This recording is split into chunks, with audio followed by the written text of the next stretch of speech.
demikian, kita harus bersyukur. Allah kita beda dengan Allah orang lain. Yang berikutnya, Bapak Ibu dikasih oleh Tuhan Yesus Kristus, yang perlu juga kita pahami adalah proses Allah menjadi manusia di dalam Yesus. Yang pertama, bisa kita lihat dengan adanya nubuatan kelahiran Yesus Kristus di Perjanjian Lama sebelum lahir ke dunia ini. Dan itu digenapi, direalisasikan, diaktualisasikan, atau dikonkretkan, atau dibuktikan bahwa Yesus itu sungguh-sungguh lahir ke dunia ini. Yang pertama, mari kita lihat Bapak Ibu, Kristus dilahirkan dari seorang perawan. Itu sudah dinubuatkan di Perjanjian Lama dalam Kisah Yesaya pasal 7 ayat 14. Di mana di dalam ayat itu dikatakan ia adalah keturunan perempuan. Dan itu terkonfirmasi lagi dengan Kejadian pasal 3 ayat 15 masih di Perjanjian Lama.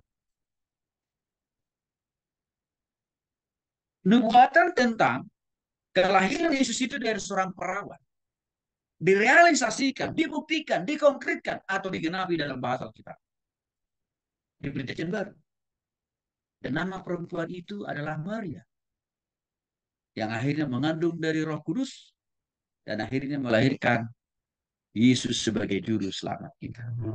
Itu dicatat baik-baik dalam Matius pasal 1 ayat 18 sampai 20. Hal ini membuktikan Bapak Ibu bahwa antara PL dan PB tidak dapat dipisahkan. Tidak bisa. PL dan PB itu ibarat mata uang. Dua sisi mata uang. Tidak bisa dipisahkan. Tidak bisa diabaikan antara sisi yang satu dengan sisi yang tidak bisa. Tapi mereka saling memiliki keterikatan yang tidak dapat diputuskan atau dipisahkan satu dengan yang lain. Dan itulah yang kita lihat, saya katakan tadi, ya, Kristus dilahirkan dari seorang perawan, sudah direncanakan di dalam Perjanjian Lama, dan itu terrealisasi dalam Matius pasal 1 ayat 18 sampai dengan 20. Yang kedua, Kristus berasal dari garis keturunan Daud. Hal ini memang sudah direncanakan. Saya pakai, ya, saya coba berusaha untuk mengganti bahasa-bahasa yang lebih sederhana, ya. Kata yang dibuatkan itu direncanakan, bahasa sederhananya. Di Perjanjian Lama, Yesaya pasal 11 ayat 1 dan di Yeremia pasal 23 ayat 5 serta Matius 22 ayat 1 sampai dengan 22. Dan direalisasikan atau digenapi dan dibuktikan apa yang telah dinubuatkan, direncanakan dalam Yesaya pasal 11 ayat 1 khususnya tentang asal usul keturunan Yesus itu digenapi dalam Perjanjian Baru khususnya di dalam Matius pasal 1 ayat 1 sampai dan 20. Di mana di sana Bapak Ibu bisa melihat tentang silsilah Yesus Kristus diuraikan berasal dari keturunan Daud. Maka Bapak Ibu dikasih oleh Yesus Kristus, kadang-kadang saya sangat jengkel sebenarnya kalau lihat di YouTube dan TikTok, ya. Ada orang yang mengatakan bahwa Yesus itu tidak pernah ada di Perjanjian Lama.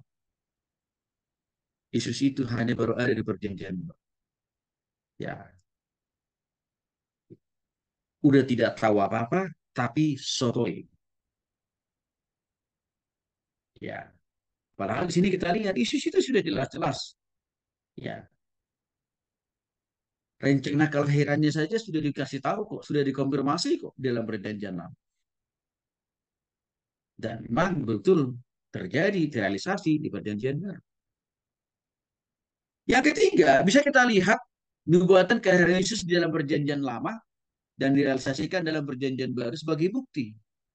Ya, Yesus itu adalah Allah, tidak beda dengan Tuhan. Kristus akan dilahirkan di kota Bethlehem. Ini sudah direncanakan di Perjanjian Lama, khususnya Mika pasal 5 ayat 2. Dan memang benar-benar terrealisasi atau digenapi atau dikonkretkan bahwa Yesus itu memang lahir di kota Bethlehem. Di mana pada saat Allah membawa Yusuf dan Maria dari Nazaret ke Galilea, khususnya di kota Bethlehem. Ya, Yesus lahir di sana, tapi tidak lama kemudian ada perintah ya dari Kaisar Agustus untuk melakukan sensus penduduk atau untuk mendata setiap orang, setiap bayi yang lahir. Sebenarnya Kaisar Agustus waktu itu punya motivasi, udah dengar kabar tentang akan lahir seorang raja, seorang juru selamat, tapi dia punya perspektif yang bengkok, memahami tentang kerajaan Yesus itu sebatas kerajaan dunia, maka dia merasa nggak nyaman dengan posisinya. Karena dia berpikir suatu saat kalau Yesus ini makin bertambah besar, ini akan membahayakan posisi saya, pikirannya Kaisar Agustus. Maka dia memerintahkan aparatnya untuk melakukan pendataan atau sensus dalam bahasa kita sekarang. Siapa saja nama setiap bayi yang lahir. Dan Bapak Ibu dikasih oleh Tuhan Yesus Kristus, kita tahu maksud dan motivasi pendataan atau sensus yang dilakukan oleh Kaisar Agustus itulah untuk membunuh Yesus sebenarnya. Tapi apa yang terjadi Bapak Ibu? Ya, Yusuf pergi ke Bethlehem karena ia berasal dari keluarga dan keturunan Daud. Yang artinya kalau kita lihat di sini, upaya usaha daripada Kaisar Agustus mau menghabisi dan membunuh bayi Yesus itu tidak terjadi. Mengapa tidak terjadi? Karena Allah mengontrol dan mengatur, atau karena Yesus tahu apa yang akan terjadi ke depan, ya apakah perbuatan baik yang dilakukan oleh orang lain atau perbuatan jahat. Hal ini membuktikan bahwa ya nubuatan kelahiran Yesus itu